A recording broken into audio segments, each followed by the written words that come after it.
Merci de nous préférer sur Bénin Business 24. Bienvenue au 12h45, le sommaire.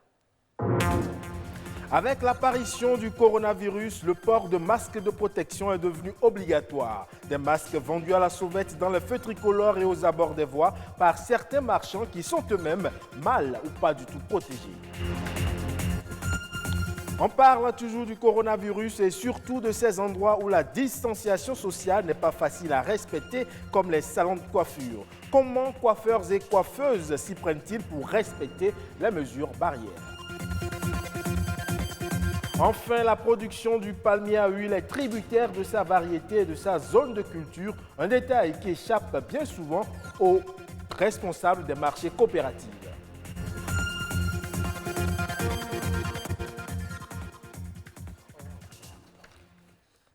On démarre par ce paradoxe qui s'observe de plus en plus dans les feux tricolores et aux abords des voies où certains vendeurs de masques de protection contre le coronavirus, des jeunes gens qui vendent les masques mais qui eux-mêmes ont du mal à les porter, alors que le port est obligatoire à toute personne, surtout quand on n'est plus seul. Une équipe de la rédaction a surpris quelques vendeurs de masques qui n'en portaient pas, Amos Adjovi et Nadej Omolade Sani.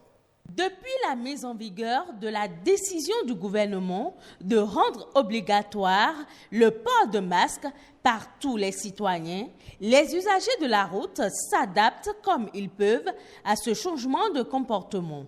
Il s'agit pour eux d'éviter la répression des forces de l'ordre. Pour faciliter l'accès à ces produits dont le port est désormais incontournable, plusieurs personnes se sont improvisées vendeurs de masques. Ainsi, différents types de masques artisanaux ont inondé la plupart des grands axes routiers de la ville. Malheureusement, ils ne donnent pas toujours le bon exemple. Ce n'est pas une bonne manière d'amener les consommateurs à consommer votre produit. Étant donné que vous faites la promotion de quelque chose, vous devez aimer d'abord la chose. Étant donné qu'ils n'ont pas porté de masque, ils perdent un porteur potentiel. Donc moi, je ne vais pas exposer ma vie en achetant ces œufs. Moi, je trouve un vendeur qui ne porte pas de masque. Je ne peux pas acheter chez lui. C'est eux qui doivent porter pour donner l'exemple afin que les autres achètent. Sandrine est en formation dans un salon de couture. Actuellement vendeuse de masques, elle évoque quelques raisons qui poussent certaines vendeuses à ne pas porter de masque. Il y a des apprentis qui vendent les masques. Si les patrons ne leur en donnent pas et qu'ils n'ont pas les moyens de s'en acheter, ils ne les portent pas. Les acheteurs nous demandent souvent pourquoi on n'en porte pas. Ils nous disent même parfois que nos masques sont risqués. C'est pourquoi on n'en porte pas et ils préfèrent aller acheter chez ceux qui en portent. Si la plupart d'entre eux sont conscients que le port de masque limite la propagation du virus, d'autres, par contre, ignorent encore son importance. C'est le cas de ces vendeuses qui accrochent le masque au cou, tel un pendentif, d'autres le positionnent sous le menton. Cette jeune vendeuse, par contre, préfère garder à la fois en main son propre masque ainsi que ceux destinés à la vente, pendant qu'une autre se sert simplement de son voile comme masque de protection. Autant de choses qui ne sont d'ailleurs pas du goût de tous les vendeurs de masques. Ce n'est pas bon. On leur explique souvent qu'ils sont des vendeurs. Ils doivent en porter pour motiver les autres à acheter. Ceux qui vendent les masques et n'en portent pas, je vous supplie de les porter. Si quelqu'un veut acheter et constate qu'un vendeur n'en a pas mis, qu'il le laisse et achète ailleurs. Certains vendeurs, ayant requis l'anonymat, expliquent cet état de choses par le fait que les masques artisanaux ne sont pas toujours plaisants à porter, car ils font mal aux oreilles et ne facilitent pas toujours la respiration. Et parlant toujours du coronavirus, il faut noter qu'au nombre des lieux qui rassemblent plusieurs personnes à la fois, on compte les salons de coiffure. Ces endroits où la distanciation sociale n'est pas facile à respecter alors que le contact entre clients, coiffeurs ou coiffeuses est indispensable. Comment donc les coiffeurs et coiffeuses s'y prennent-ils? Edwige Agossou et Nadège Omoladesani ont fait le tour de quelques salons. Dans ce salon de coiffure situé en plein cœur de Cotonou, les habitudes ont changé depuis environ un mois. En cause, le Covid-19. Les mesures barrières pour limiter la propagation de cette pandémie sont de mise. Le port de masque est systématique et pour les coiffeuses et pour les clientes. En amont, pour avoir accès au salon, il faut se laver les mains à l'eau et au savon.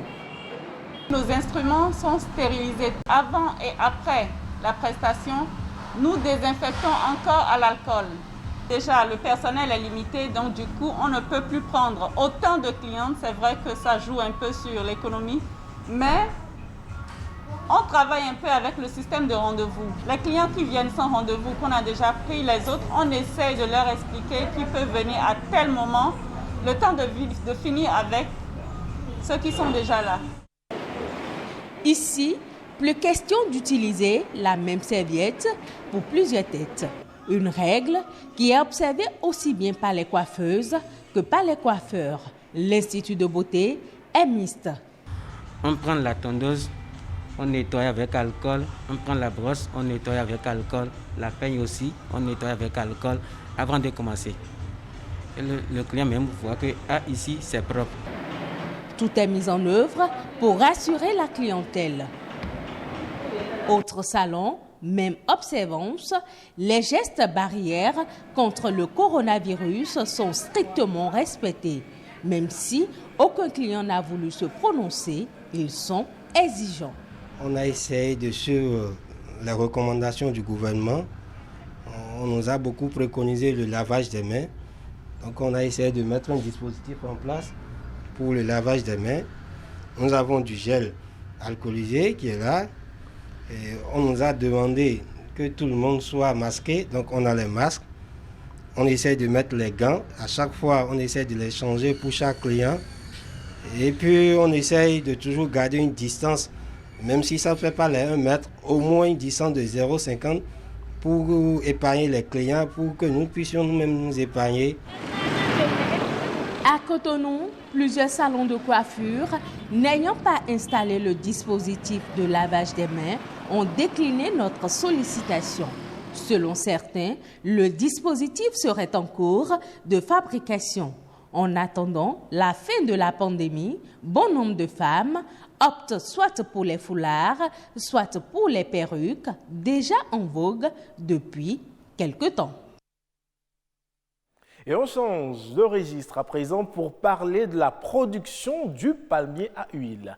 Au Bénin, on retrouve une variété de palmiers. Et pour les connaisseurs, chaque zone est réputée pour produire une variété donnée. Quelles sont donc les vertus du palmier à huile? Eh bien, Marc Sewaï, ingénieur agronome, nous en parle. Si nous prenons les feuillages de palmier à huile, c'est avec ça que nous faisons le balai. C'est avec ça qu'on fait de clair. Est-ce que vous voyez, clair, ça veut dire qu'on peut faire palissade avec ces branchages.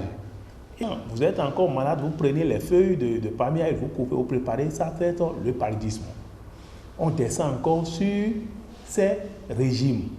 Si nous prenons un régime de palmier à huile, c'est ça qui donne de l'huile rouge. Si nous exploitons l'huile rouge, il y a l'huile de palmiste qu'on utilise encore. Si nous exploitons tout ça là, la coque de palmier à huile, ça fait du feu.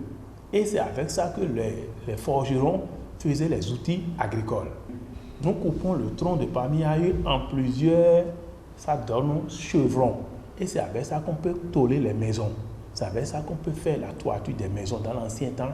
Maintenant, si nous prenons ces racines de palmier à huile, si vous avez un peu de problème au niveau de vos dents, vous chauffez, vous faites bain de bouche là, ça traite mot de dents. Si on laisse tout ça là maintenant, on prend son vin, le vin de palmier, c'est une bonne boisson. Et à travers le vin de palmier, on fait ce qu'on appelle l'alcool sodabi. Sodabi dans notre pays, vous savez ça fait ce que ça fait. Au cours de n'importe quelle cérémonie, on doit trouver sodabi. Mais il y a beaucoup de choses que les gens négligent encore.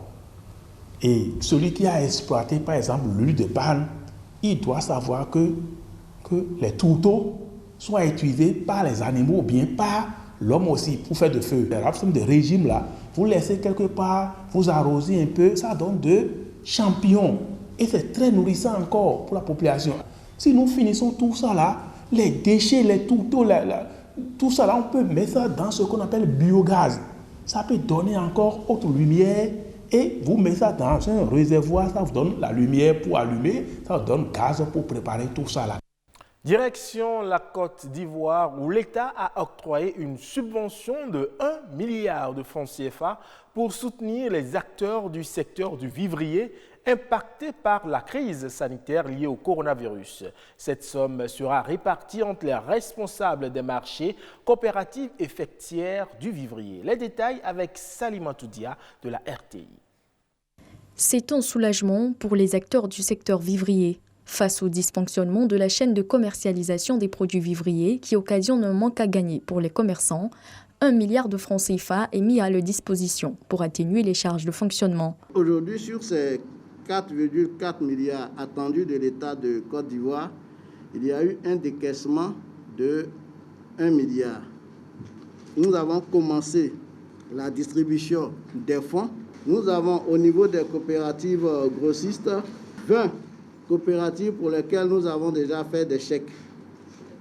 Au niveau des fêtières, nous avons 6 fêtières pour lesquelles nous avons fait des chèques, mais pour un montant de 300 millions pour les fêtières et 199 millions pour les marchés. Pour le moment, ce que nous avons fait. En plus de la subvention, un fonds de garantie de 30% du montant est mis au profit des commerçants pour leur faciliter l'accès à un crédit financier. Ce qu'ils ont fait, c'est pour toutes les femmes, c'est pour ceux qui se sont donnés de plein temps de corona. Elles ne sont pas assises, elles sont sur la route, elles sont dans les marchés. Par la grâce de Dieu, l'État a pensé à nous. Même si c'est 1 franc que votre région a eu, dis merci à l'État. Une distribution gratuite de kits sanitaires se fera également pour éviter la propagation du coronavirus à partir des marchés. À Yamoussoukro, le 5 septembre, l'OCPV remettra officiellement les chèques aux bénéficiaires. Et en plus bref, à présent, le Cameroun affiche ses ambitions pour doper sa production nationale de cacao. Le pays veut investir 25 milliards de francs CFA dans la filière sur 5 ans. L'une des ambitions affichées est de produire à l'horizon 2025 450 000 tonnes de cacao, dont 3,3 millions de cabos certifiés. Pour y parvenir, le Cameroun entend régénérer ses plantations, en créer de nouvelles et former les producteurs sur les bonnes pratiques agricoles. Il faut dire que le cacao fait notamment vivre plus de 2 millions de personnes au Cameroun et génère chaque année 25 milliards de francs CFA de recettes fiscales et directes. Ce sera tout pour ce 12h45 que vous pouvez retrouver sur le site de l'ORTB, www.ortb.bj. Portez-vous bien et bel après-midi.